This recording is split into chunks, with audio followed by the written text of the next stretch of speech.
Yes, absolutely. Cyber, yes. Computer, no. All right. Thanks, everyone, for coming out. I really appreciate you being here. I suppose if you're coming to this particular talk, it's because you've got the sense that just maybe crypto's actually kind of cool, but maybe you're put off by the fact that it's just so forbidding to get into it. So what I'd like to do today is I want to take you on a whirlwind tour of about 2,500 years of history in cryptography, and we're going to put some crypto systems into context and make them accessible.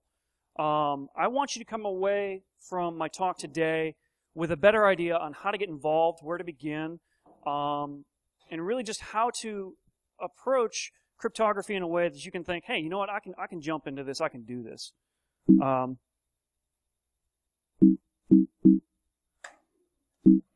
Really? What did I tell you? I don't know how to computer. Yeah, no, it's...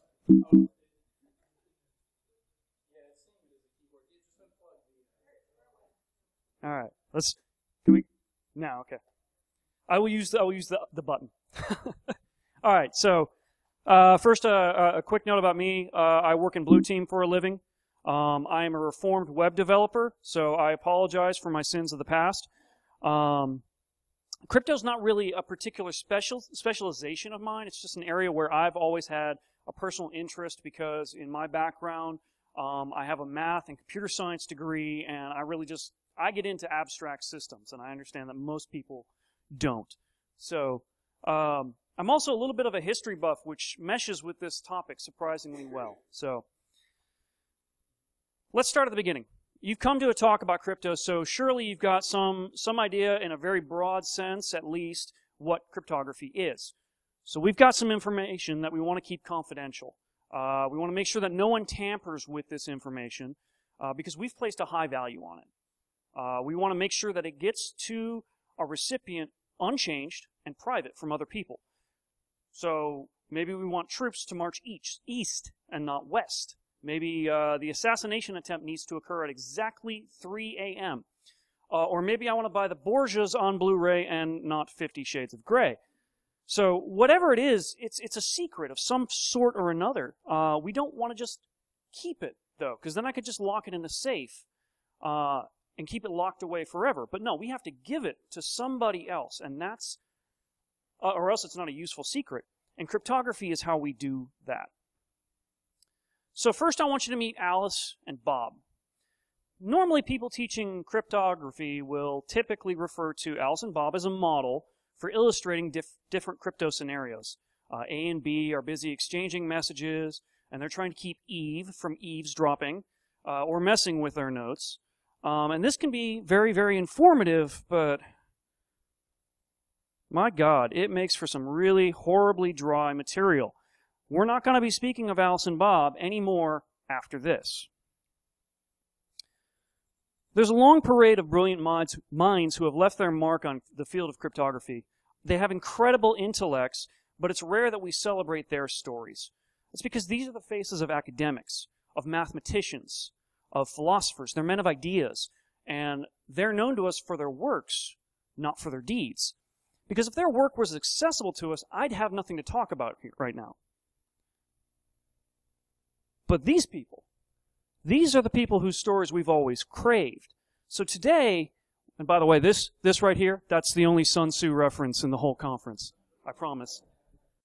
So today we're gonna focus on where cryptography intersects with history, and we're gonna leverage that relationship to give you a cleaner understanding of the basics and kind of get you caught up in the span of an hour to the modern age of crypto and ready to jump in. So let's introduce the families of classic crypto real quick. So up at the top, I've just kind of generalized it. Secret writing is the fundamental concept of what we're talking about. On the left, and under that, you've got two families. You've got hiding the message itself, which is kind of its own small family, but then you also have hiding the content. You might be able to intercept that message, but I've hidden the content somehow. Under that, we've got, on the left, transposition. So that's basically swapping letters around. And a larger subfamily is substitution. And it sounds like the same, but instead of just swapping them around within the message, I'm actually coming up with a system that's going to let me change one letter for another. Now, these didn't all come into being at the same time, so let's explore how the tree grew over time.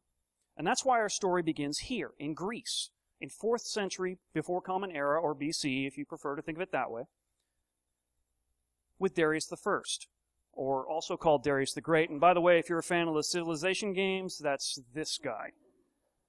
He was emperor of Persia, of the Achaemenid Empire, and he was mighty angry with the Greeks for meddling in Persian affairs on the Turkish coast. In 492 BCE, Darius started an invasion of Greece.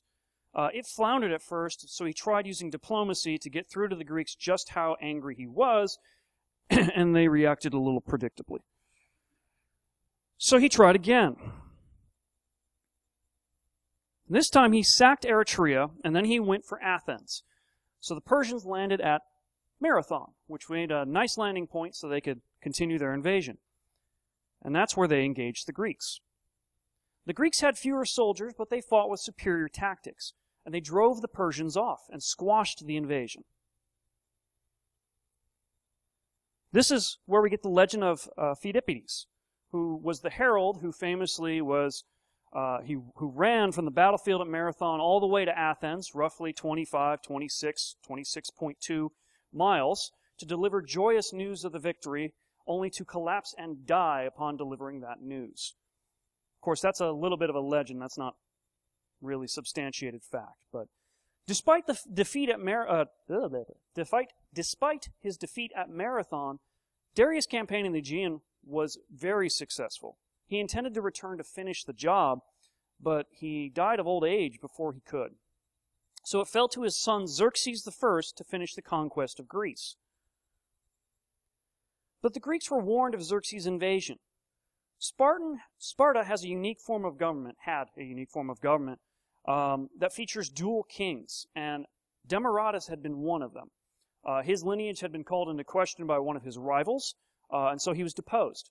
He fled to the court of Darius I, where he became an ally of both Darius and his son Xerxes.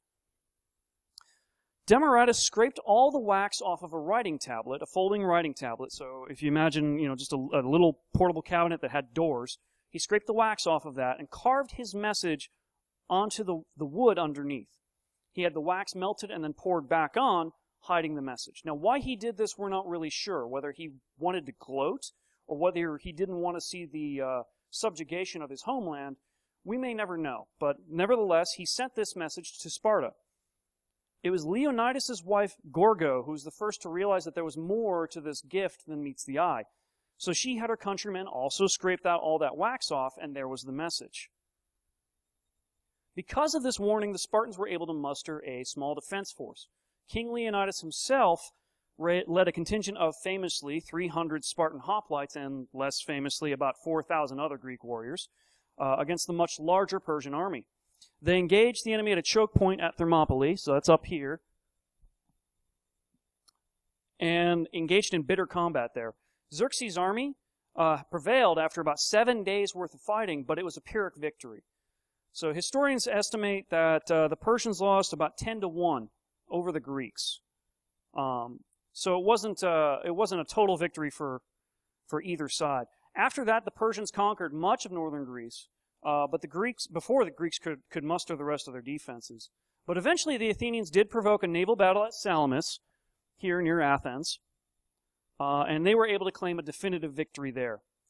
And finally, a massive army of Greek hoplites marched out from Corinth, and they were able to engage the dispirited Persians at Plataea, here, and expelled Xerxes from the rest of Greece.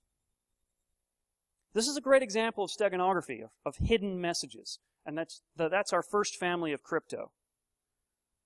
It's also the weakest form, because its success depends entirely on being clever.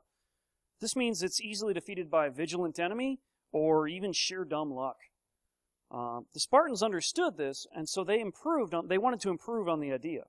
They wanted more security than that offered.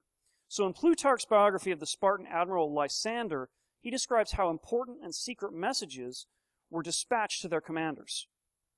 They wound a leather strap around a baton called a scitale, which is pronounced kind of like Italy, spelled like skytail. They would write on that strap of leather, and so then when it was unwound, the message would be scrambled. So let's say this is the message we've received. The spacing looks a little bit better on a PC. This is the message we'd received on kind of a ribbon. So we'd wind the ribbon around the scutale like this. And this is what we would get. We see the letters now line up to spell out our message, which is send more hoplites to Megara, which is a Greek city in central, or it's a city in central Greece. Notice how now that, well, okay, so the spacing on this one messed up. Every fourth character, essentially, lines up now to something on the top line. So by winding it around, we've now rearranged the message and it's readable. The innovation here is to shift from hiding messages to obfuscating the content of those messages. But there's a problem with the scutale. It's a simple machine, but it's frankly too simple. Anyone who knows this technique can unravel the message even without the exact measurements of the scutale. For this reason, the technique never really caught on with Sparta's rivals. But it was honestly the best we have for several hundred years. Up until this guy, Gaius Julius Caesar. In 58 BCE, he was a proconsul at that point, which is it's kind of a provincial governor. And he was deeply in debt. The region we now know of as France and Belgium was in those days called Gaul. So in order to curry political favor and to fill his coffers with the spoils of war, Caesar pressed the Senate to let him command a proactive war against Gaul. And it was a total victory for Caesar. After 8 years of campaigns, Rome would annex the whole territory of Gaul, and this paved the way for Caesar to ultimately become the sole ruler of Rome. Small footnote, Caesar actually never became emperor. It was Octavius Caesar who was the first emperor of Rome. But there are two notable defeats for the Romans late in the war. The first of these was in 53 BCE near Tongres in modern-day Belgium. A legion of the Roman army was wintering, and food was scarce for both Roman and Gaul alike. So under the command of Ambiorix, a Gaelic tribe attacked the Romans and fooled them into thinking that a much larger German force was on the way. So the following morning, the Romans rushed to break camp to unite with a nearby legion when they were ambushed by the Gauls and wiped out. Wanting to capitalize on their success, Ambiorix's soldiers surrounded the nearby camp of Quintus Cicero, who was the brother to the noted orator Marcus Cicero. Cicero got a message out to Caesar, who raised 2 legions to come help. But how is he going to get a message back to Cicero? He's surrounded, remember? So he bribed a Gaul to ride ahead with a message that had been written in Greek characters. He was given instructions to throw it into the camp by spear if he couldn't get close. So that's what he did. And it got stuck. And it remained there for 2 days. So much for wartime urgency, huh? Finally, someone saw it, and Cicero learned that help was on the way.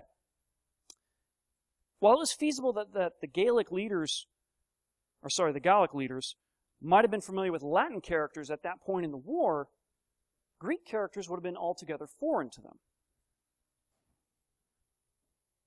This was the first example of a monoalphabetic substitution cipher. That's a mouthful, but it's one of the most basic building blocks of encryption for many hundreds of years. The cipher itself is just a table that maps the original letter, called the plain text, to the encrypted letter, called the ciphertext. Caesar had chosen an incredibly simple symbolic mapping, one that Cicero would grasp instantly, but anyone unfamiliar with Greek would not. If intercepted, it would be indiscernible to the Gauls who had no contact at all with Greece. While this was a clever improvisation, it would not have provided any security if who he really needed to keep the message from were Roman eyes. Using an abnormal alphabet, or even an invented one, doesn't actually provide any real security. Geoffrey Chaucer added a number of enciphered paragraphs to his work, which had been deciphered without the aid of a key. So that's there on the left. Top left, you can see where that has since been decrypted. Mary Queen of Scots was executed after English spies defeated her symbol-driven code and proved her complicity in a plot to assassinate Queen Elizabeth. And there, kind of middle, next to her portrait, is the key to her code down here. In the modern age, symbol substitutions are really just toys. Consider a couple recent video games. The original Dead Space presented enciphered graffiti on the walls. A solution could be found in the game, which fans then cleaned up. So if you cared enough about the universe, this was just an extra bit of window dressing for you to enjoy.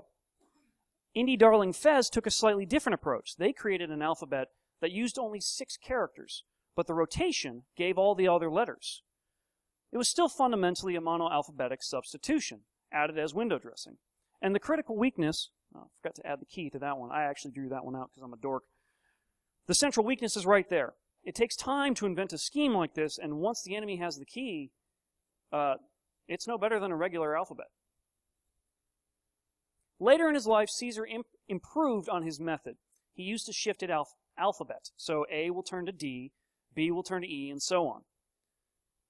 This became the method that today bears his name, a Caesar shift.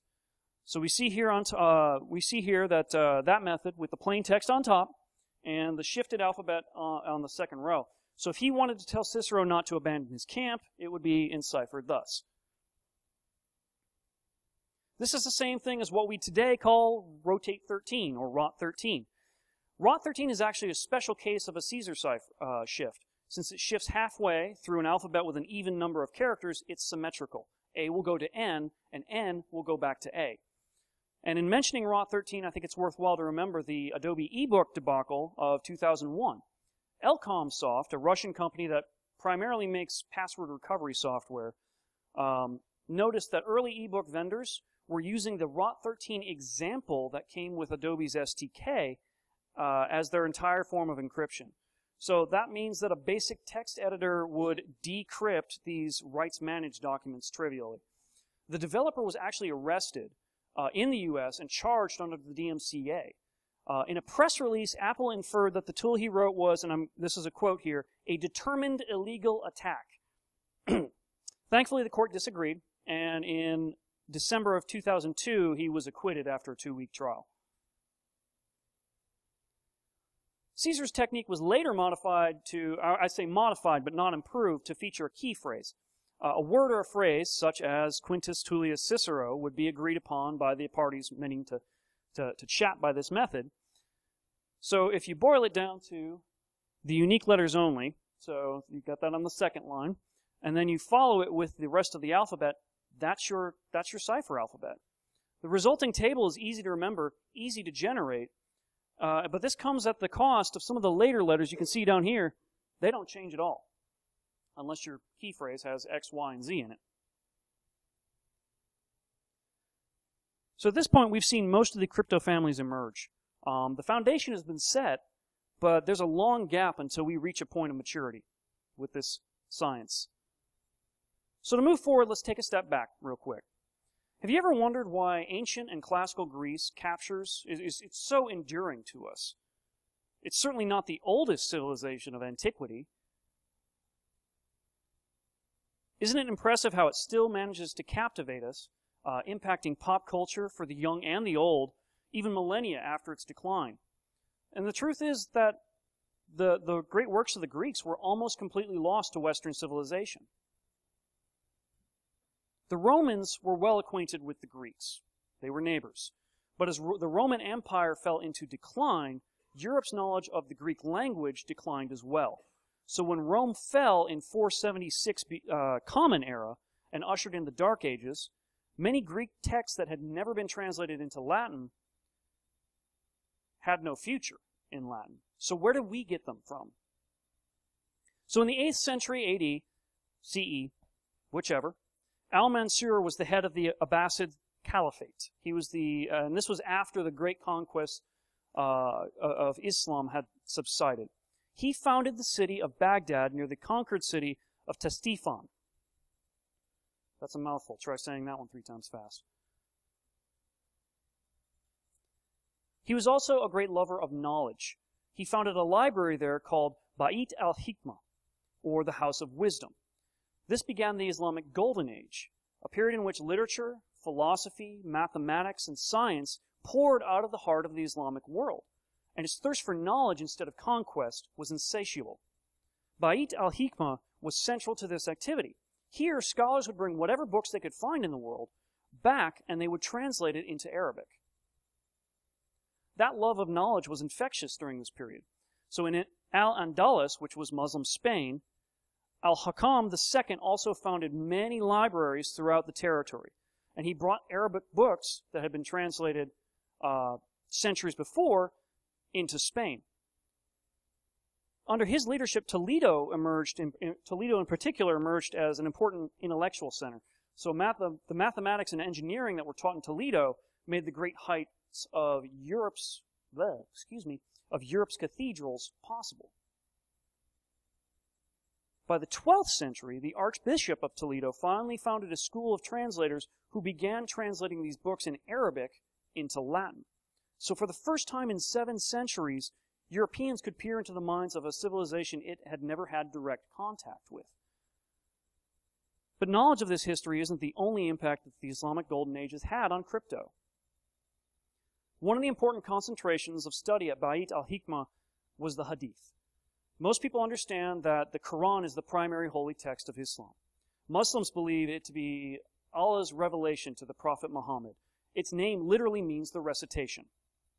The Hadith, on the other hand, are secondary collections of Muhammad's teachings and sayings. Its content is not seen as directly divine, but it's incredibly important to Islamic jurisprudence. So what that means is when you hear about muftis issuing fatwas, those are formal theological interpretations whose conclusions are based upon the hadiths of whatever sect they are a member of. Hadith come down from oral tradition. So it was important to study the use of language in those records, which were not well dated, to build a chronology of Muhammad's teachings. For instance, he might have taught something today that next week he teaches, not quite this short time frame, next week he teaches something opposite, or he different in somehow. So it was important to know when that teaching occurred. The scholars of Bait al-Hikmah pored over their hadith, noting the frequency of certain words that appeared in the record, and used that to determine where they fell in his life. But they didn't just stop at noting the frequency of words. They also drilled down into the frequency of what letters were appearing in those words. Honestly, when you think about it, this was one of the world's first big data projects. Al-Kindi was a philosopher and a polymath who became a very prominent figure at Bait al-Hikmah. In addition to his role translating Greek texts into Arabic and his reputation for adapting and promoting Greek philosophy in the Islamic world, Al-Kindi was also the father of cryptanalysis. He outlined a technique that leveraged this vast understanding of letter frequency to defeat substitution ciphers. So let me ask you a question. Think about Wheel of Fortune. What are the most common letters in the English language? R, S, T, L, and E, right? Well, not quite, but they're all in there. Anyone know what, if you had to pick, if you're playing the game, what your next 4 choices should be? Well, you only get 1 vowel, so A, absolutely. I would also go with H, D, C, and A. You can get your frequency data from basically any source. I have shamelessly reused data from a Wikipedia article for expedience. Hello folks, I'm Geek here. Unfortunately we had a video crash, so the next little bit the sound goes out and the live speaker stops moving, but the slide should continue. If you fast forward to about the 25-minute, 40-second mark, you should get audio again. Sorry for the technical glitch.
All right, there we are. Sorry about that, folks. All right, so now we've got lots of little partial words. So let's play a little bit of Wheel of Fortune ourselves. We have I blank on line 6. It's lowercase n, fourth word in, right? So we know it's not S, we know it's not N, so probably the lowercase n is going to be plain text F, if, right? All right, on line 1, you've got HI blank H, and on line 2, you've got blank OOD. It's the same letter between them, so probably our lowercase c is going to be the G. Line 1, we have OSITION preceded by a blank, so probably the word position, right?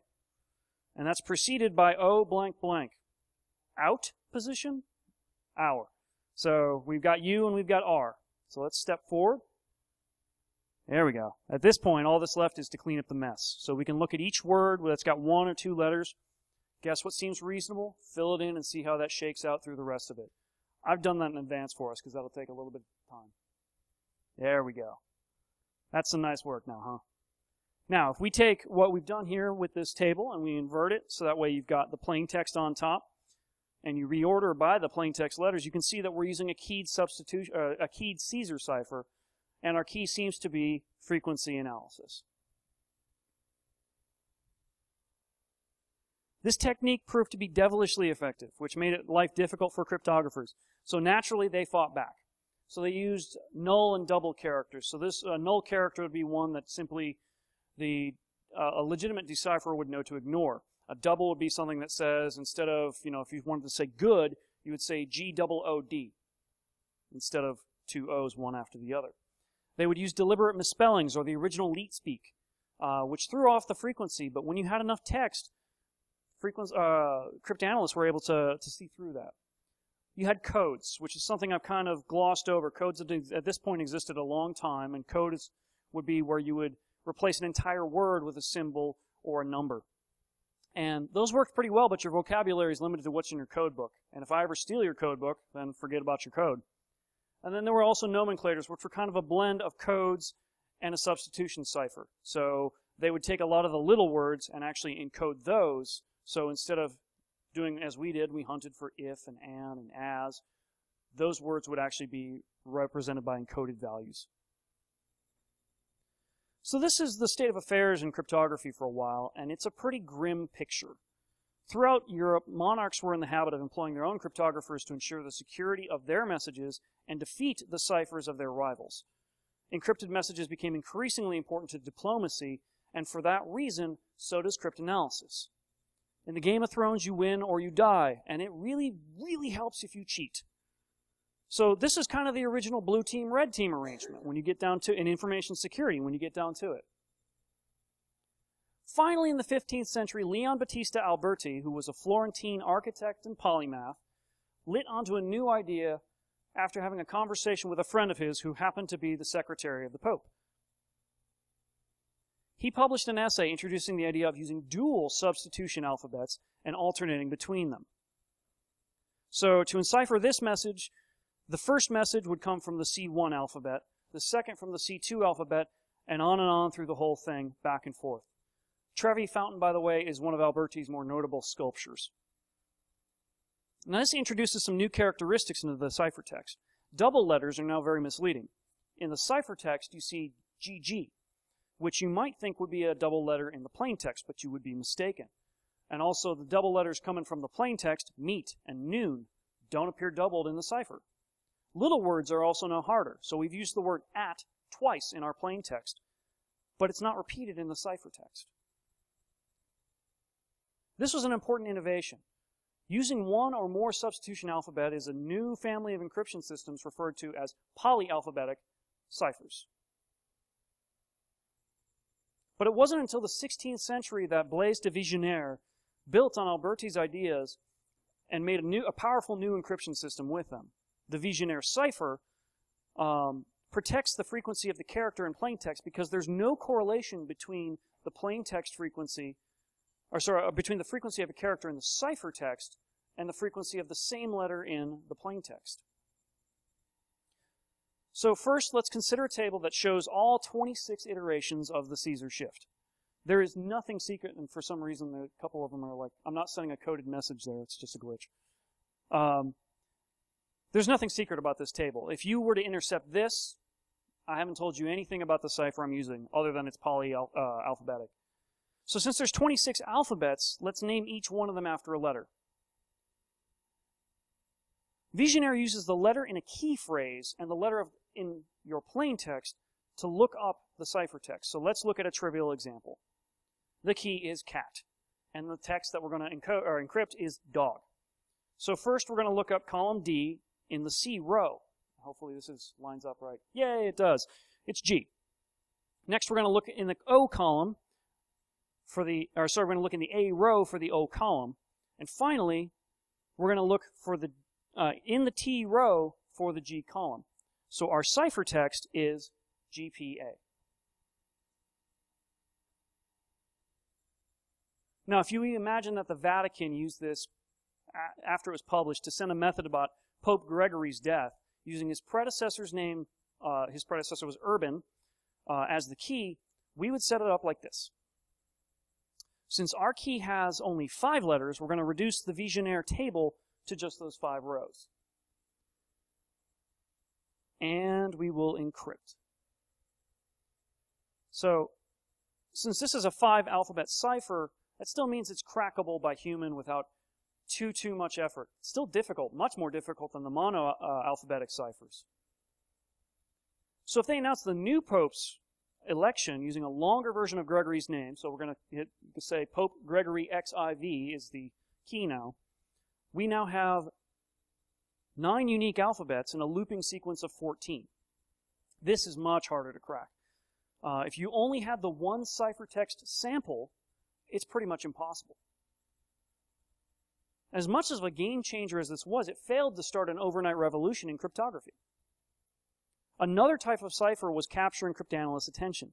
A homophonic cipher is one where syllables are encoded into ciphertext instead of words or letters. The court of Louis XIV used this new cipher, and it was so effective that they called it the Great Cipher. They believed it to be unbreakable. To their credit, it survived over 250 years before it was finally solved. The technique nullified frequency analysis because no cultures had the same wealth of frequency information about phonemes. Once someone figured out it was a code of syllables, however, the gig was up. The door was thrown open on all kinds of mid-sized ciphers, such as digraphs or pairs of letters. But cryptanalysts knew about it too. So then frequency data on these atoms started to surface.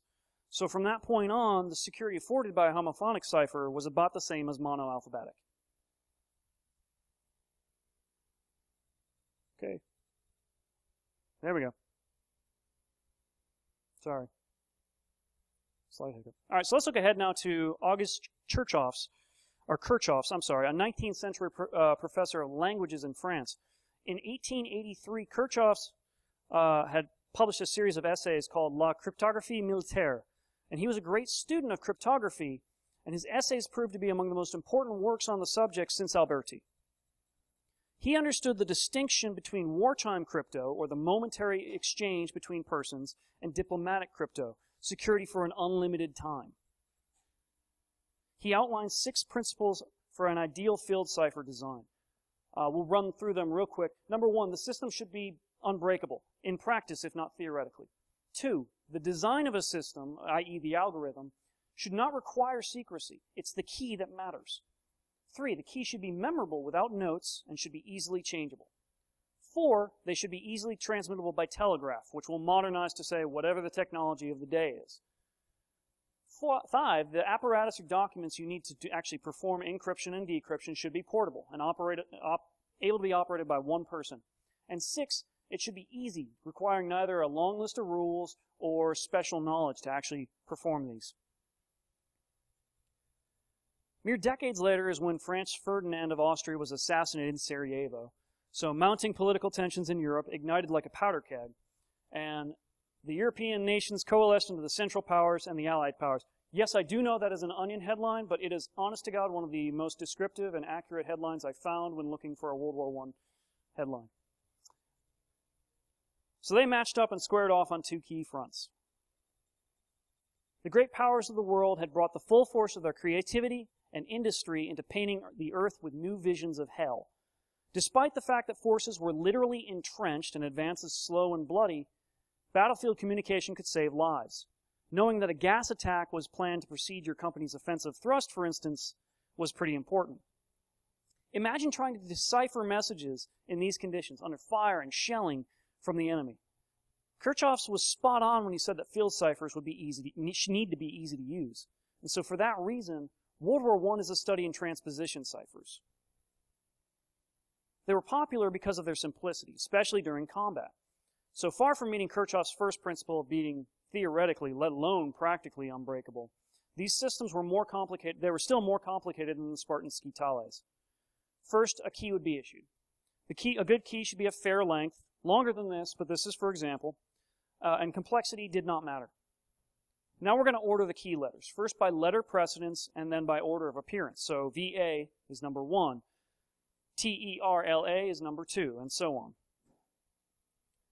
Now we're going to make our grid below our key and write in the message. 3rd Division, stop. Attack at daybreak, stop. Gas to proceed. We're going to write it in, left to right, top to bottom. I've added a couple null characters here at the bottom just to fill out the grid. The ciphertext is a reading of the columns out according to our order sequence. So the first column is going to be HIKAR. Whoops. First column is HIKAR. I've skipped too far. I'm sorry. The second column is ITYSE, and so on and so forth. Now this is a little bit simplistic. So the Germans in practice would use 2 rounds of this. So we'll follow on the last slide, but I'm going to take out those two nulls. They wouldn't have done that in the first round.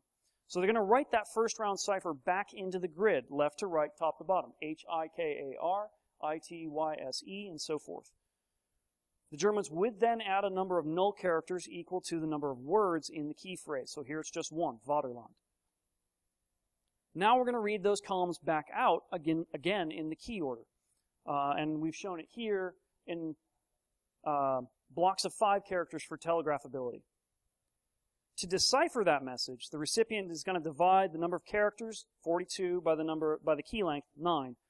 The quotient is the number of full rows they're dealing with, and the remainder is the number of characters in the incomplete final row. So once they know that, they can just reverse the process.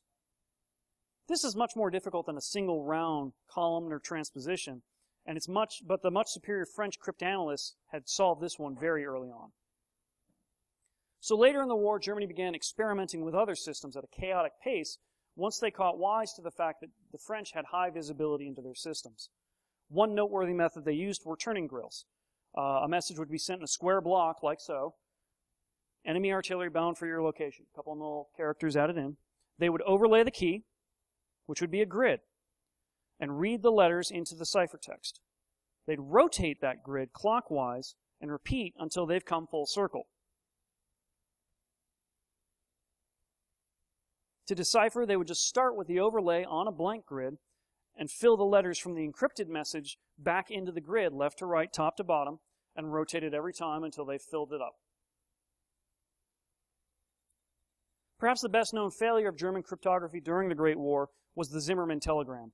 In early 1917, Arthur Zimmermann, who was the German Foreign Secretary, sent a telegraph to Germany's ambassador in Mexico, instructing him to offer an alliance to Mexico if the United States enters the war, if they would declare war on us. But that message had been intercepted by the British, whose cryptanalysts had learned from other ciphers they had captured in combat. They deciphered it, they turned it over to Woodrow Wilson, but also the U.S. press. So when this hit the news, public opinion swung sharply in favor of the U.S. entering the war. The British cleaned up by using a neat little trick of misinformation to cover their tracks. They actually blamed the interception on an unnamed traitor in the German-Mexico embassy. The Germans, refusing to consider that their crypto had been undone, bought the story hook, line, and sinker and went looking for a mythical traitor. So by the fall of 1918, the Allied powers had beaten the Central Powers to their breaking point. Germany was facing a mutiny, and their partners, internally a mutiny, and their partners in crime all had surrendered. So Kaiser William II abdicated, and slipped into exile in the Netherlands. During the 20s, the new German Republic finally realized how badly outmatched their crypto was, so they put a task force of mathematicians on the job of securing their diplomatic messages. They experimented with additive ciphers using long keys, so that's using modulus math so it wraps around. So that means that A plus C, 1 plus 3 is 4, D, and that X, 24 plus C, 3, would be A. This works in reverse, too. If you subtract the two letters, if you subtract C from D, you're going to get A. And if you subtract C from A, you're going to get X. So as long as if your key is totally random and at least as long as your message, without repeating, then that ciphertext is completely secure, indistinguishable from a random message. If this is all you ever intercept, you have no chance of ever cracking that encryption. But it's not a perfect scheme. It's only good for, each pad is only good for one use. You can't reuse it. And 2 copies of it have to exist. One with the sender, one with the recipient.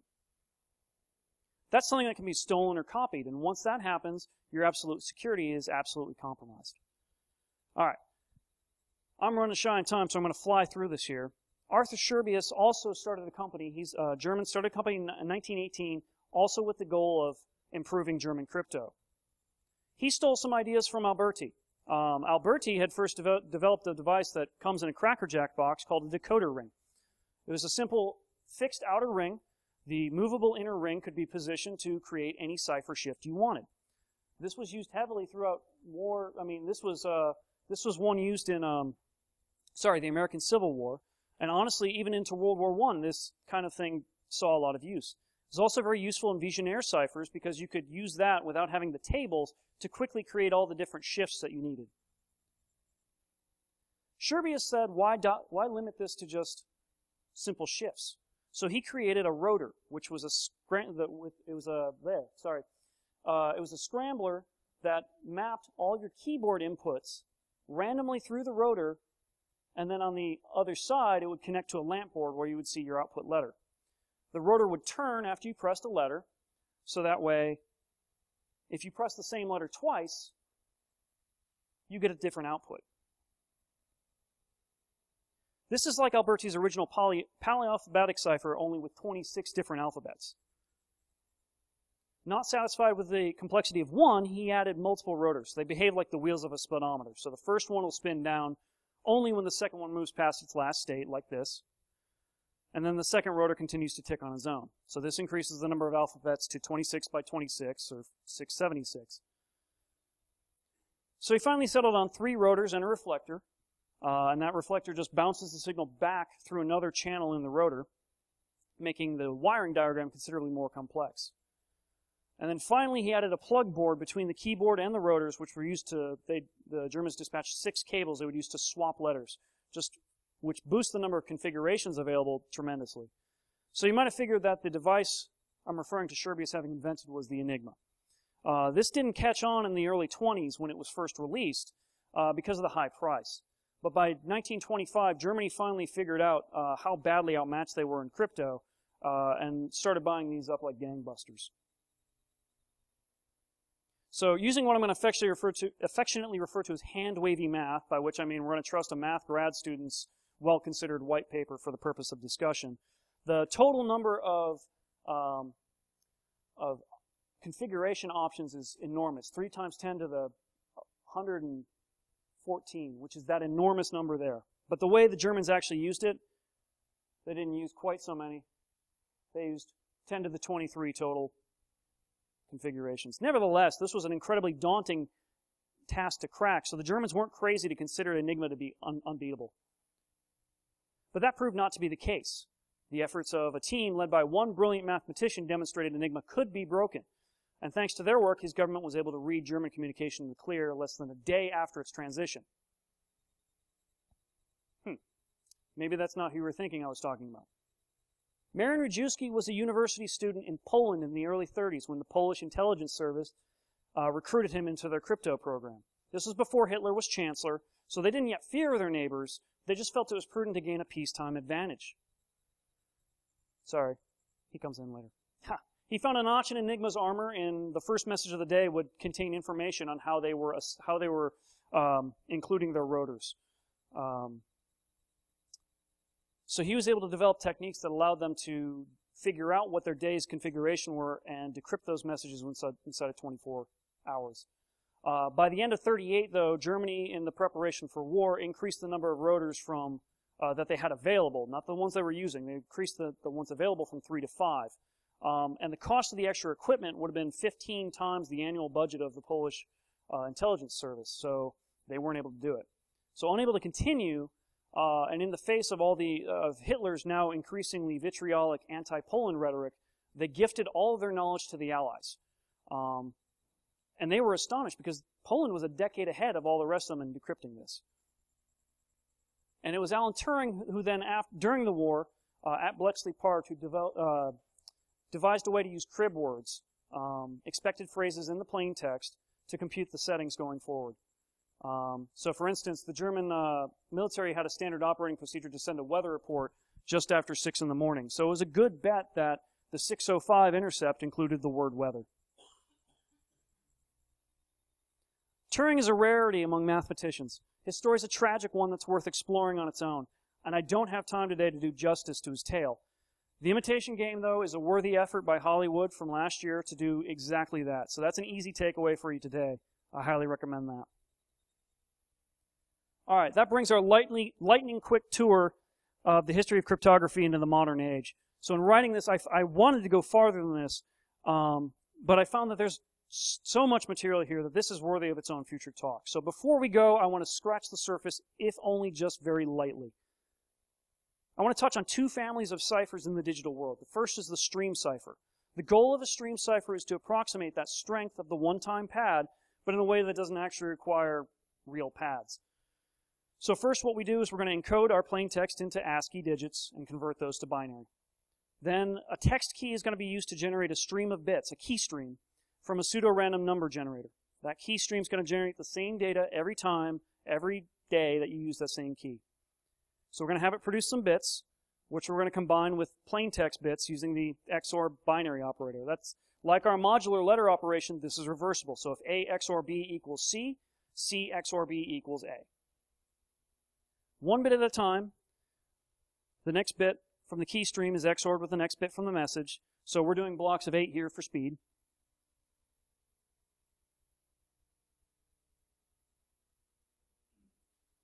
And I'm using the RC4 cipher from 1987 here, so it's now considered insecure, but it makes for a nice example.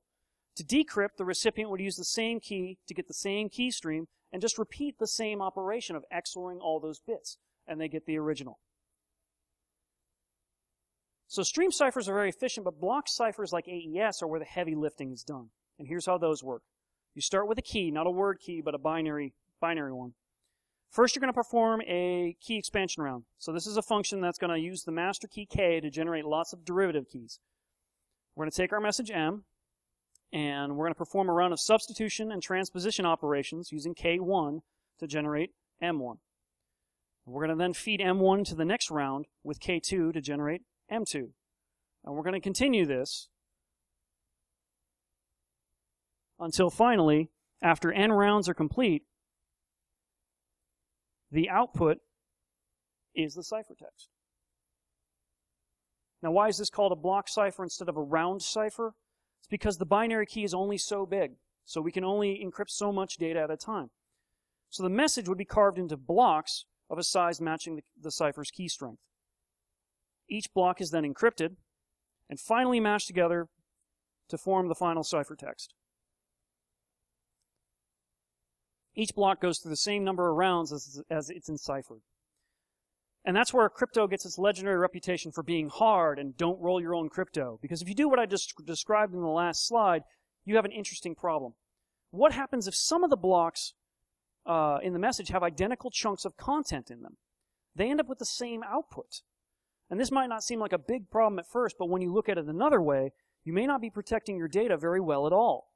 So this is an image I encrypted using the electronic codebook method, which just does everything in parallel, all the different blocks. And as you can see, I'm a dirty red. Dangerous ideas.